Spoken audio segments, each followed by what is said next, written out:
Channel subscribe करें, bell icon को press करें, लेटेस्ट वीडियोस के लिए ऑल नोटिफिकेशन को ऑन करें।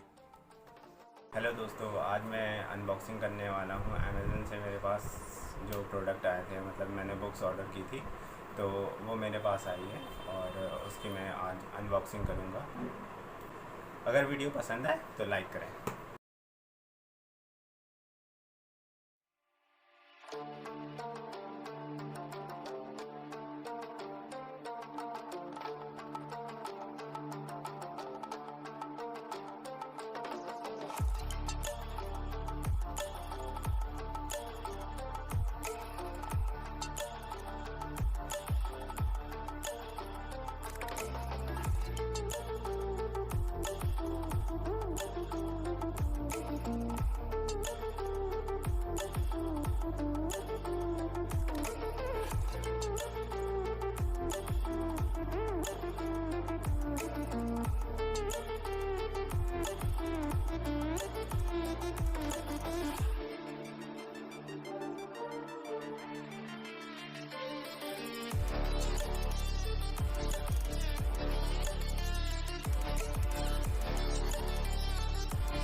तो फाइनली आपको इसकी एक वीडियो मिल ही चुकी होगी और आपने उसको देख भी लिया होगा।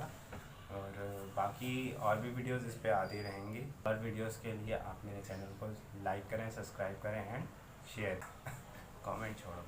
Stranded in the open,